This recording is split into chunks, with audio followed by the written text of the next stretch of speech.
বন্ধুরা, যদি তুমি আজকের যুগে সিধে সাদা হয়ে থাকবে তো তোমায় কেউ পাত্তা দেবে না। মানুষ শুধু তোমায় ব্যবহার করবে। তাই আজকের সময় একটু বাঁকা হওয়া বা একটু চালাক হওয়া খুবই প্রয়োজন। একটি গল্পের মাধ্যমে বোঝাচ্ছি। ঘটনাটি ছিল 2015 সালের, যখন শাহরুখ খানের দিলওয়ালে সিনেমাটি রিলিজ হয়েছিল। যারা এই সিনেমাটি দেখেছে তারা অবশ্যই জানবে যে এই মুভিতে বিভিন্ন ধরনের গাড়িকে খুব বেশি দেখানো হয়েছিল। তখন দিলওয়ালের প্রমোশনে একজন জার্নালিস্ট শাহরুখ খান ও তার পুরো টিমকে এই গাড়ির ব্যাপার টোন কেটে বলেন, আপনাদের কেমন লাগছে এই মুভিতে সাইড হলে এই ভূমিকা অ্যাক্টিং করে? কারণ মুভিতে লিড রোল তো কারকেই দেওয়া হয়েছে। এই উত্তরে শাহরুখ খান প্রথমে তো কিছুই বলেননি। তারপর একটু চিন্তা করার পর রোহিত শেট্টির থেকে মাইক নিয়ে বলেন, দেখুন, আমার সাথে এখানে অনেক আর্টিস্ট উপস্থিত আছে, আর আমরা যখন কোনো মুভি নেই তখন এটা ভাবি না যে সেই মুভিতে আমরা যে রোল পাচ্ছি সেটা কতটা বড় বা কতটা ছোট। আর যদি কথা হয় কারের, তাহলে আমি বলতে চাই যে কার তো শুধু কারই হয়, কিন্তু কলা তো আমাদের কাছে আছে, তাই আমরা কলাকার। তাহলে এরকমই হয় চালাক মানুষের পরিচয়। ভেবেচিন্তে এমন উত্তর দাও যাতে সামনের জনের আর কিছু বলার মতো শব্দ না থাকে। অন্য কোনো এভারেজ মাইন্ডের মানুষ যদি হতো তবে হয়তো রাগ দেখাতো, কিন্তু শাহরুখ খান খুব চালাকির সাথে সিচুয়েশনকে হ্যান্ডেল করে। তো আজকের ভিডিওতে এরকমই 3টি চালাকি নিয়ম বলবো। এই নিয়মগুলো আমি 48 লস অফ পাওয়ার নামের ওয়ার্ল্ড ফেমাস বই থেকে নিয়েছি। এই নিয়মগুলি খুবই পাওয়ারফুল, আর যদি এই নিয়ম তোমার জীবনে অ্যাপ্লাই করতে পারো তো মানুষ তোমায় বুদ্ধিমান ও চালাক ব্যক্তি ভাববে, এবং মানুষের মধ্যে তোমার একটি পাওয়ারফুল ইমেজ তৈরি হবে। তাই আমি চাই এই ভিডিওকে তুমি পুরো মন দিয়ে দেখো। তো বন্ধুরা, আজ আবার তোমাদের লাইফে নতুন ভ্যালু এড করতে চলেছি। সো নিয়ম number 3, win through your action, never through your argument.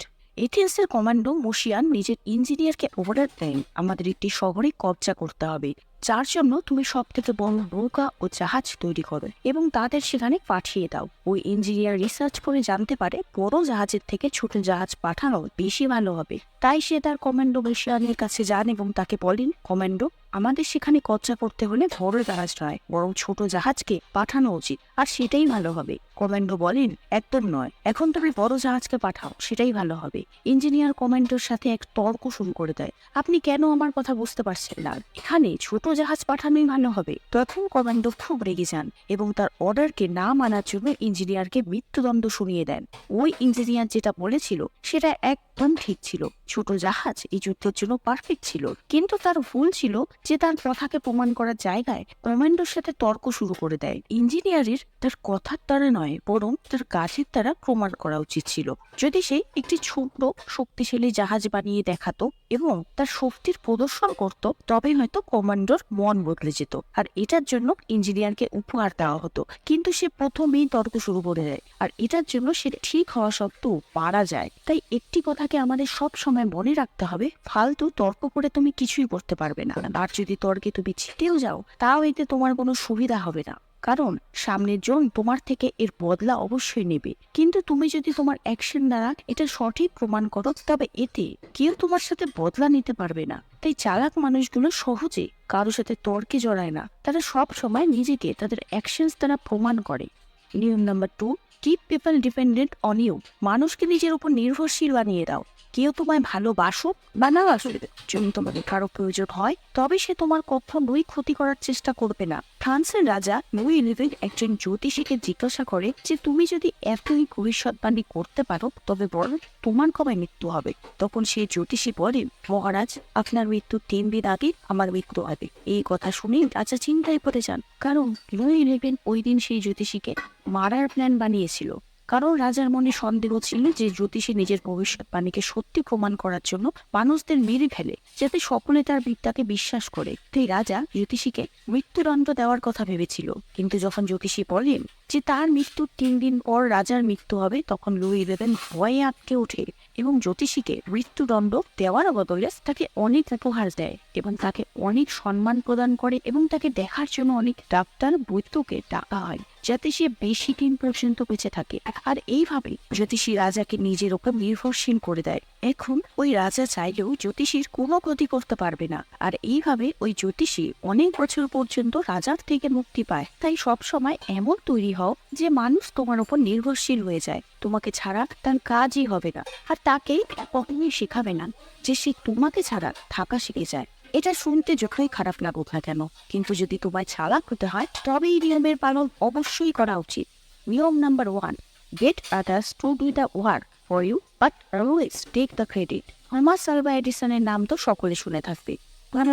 তাকে বাল্বের আবিষ্কর্তা হিসেবে মনে করে, কিন্তু কিছু মানুষ এটা জানে না যে থমাস আলভা এডিসন এক সাইন্টিস্ট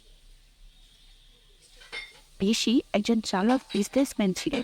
আমরা সায়েন্স বুকে পড়ে এসেছি যে 1879 সালে থমাস আলভা এডিসন তার আবিষ্কারে বিপ্লব ঘটিয়েছে, যেটাকে আজ আমরা লাইট বাল্ব হিসেবে জানি। কিন্তু তোমরা কি জানো, এডিসনের 10 বছর আগে British inventor Joseph Swan light bulb আবিষ্কার করে ফেলেছিলেন এবং ইংল্যান্ডের শহর নিউ ক্যাসেলে তার আবিষ্কৃত বাল্ব মানুষ ব্যবহার করত।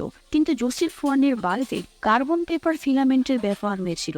এটা লাইট বাল্ব মাত্র 13.5 ঘন্টা জ্বলতে পারত। থমাস এডিসন শুধুমাত্র সেই বাল্বে একটি কার্বন ফিলামেন্টের ইউজ করেছে, যার জন্য সেই বাল্ব 1200 ঘন্টা পর্যন্ত জ্বলতে পারে। তাও লাইট বাল্ব আবিষ্কারের পুরো ক্রেডিট শুধুমাত্র এডিসনকেই দেওয়া হয়েছে। এডিসনের শুধু এটাই একটা গল্প না, যখন সে নিজের ফায়দার জন্য মানুষকে ব্যবহার করেছে। থমাস এডিসনের কাছে এক সায়েন্টিস্ট কাজ করতেন যার নাম ছিল নিকোলা টেসলা। এডিসন ডায়নামো নামে জেনারেটরের আবিষ্কার করেছিলেন, কিন্তু সেটা সঠিকভাবে কাজ করছিল না। তখন থমাস এডিসন নিকোলা টেসলাকে একটা অফার দেয় যে তুমি আমার এই ডায়নামোকে ঠিক বানিয়ে দাও, তাহলে আমি তোমায় $50,000। এদিকে নিকোলা টেসলা রাত দিন এক করে সেই জেনারেটরকে ঠিক করে ফেলেছিলেন। শেষ পর্যন্ত এডিসন নিকোলা টেসলাকে শুধুমাত্র তার কোম্পানিতে ফাইন্যান্স দিয়ে দেয়, আর ওই জেনারেটরের আবিষ্কর্তা হিসেবে থমাস এডিসনের নাম ইতিহাসের পাতায় লেখা থেকে যায়। এইরকম ভাবে নিকোলা টেসলা এডিসনের জন্য অনেক কিছু আবিষ্কার করেছিলেন, কিন্তু এর বদলে এডিসন নিকোলা টেসলাকে শুধু কিছু টাকা দেয় এবং পুরো ক্রেডিট নিজের নামে নিয়ে নেয়।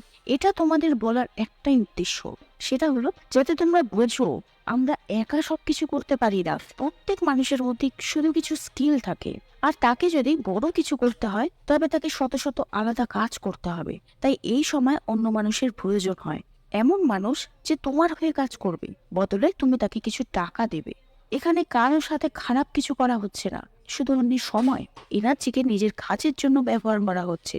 কারণ আমাদের নিজেদের সময় ও এনার্জির একটি লিমিট আছে। তাই যে কাজ অন্য কেউ তোমার হয়ে করে দিতে পারে সেটাকে তোমার করা উচিত নয়। তুমি সেই সব কাজই করবে যেটা তোমার জন্য জরুরি। তুমি নিজের কাজের জন্য একটি টিম বানাতে পারো, কারণ শেষে সব ক্রেডিট লিডারকেই দেওয়া হয়, টিমকে কেউ মনেই রাখে না। বন্ধুরা, এগুলি ছিল 3টি চালাকির নিয়ম, যেটা প্রতিটি সাকসেসফুল ও ওয়াইজ মানুষ অবশ্যই ফলো করে। যদি তুমিও জীবনে সফল হতে চাও তো এই নিয়মকে অবশ্যই ফলো করো। যদি ভিডিও পছন্দ হয় তবে একটি লাইক অবশ্যই করো এবং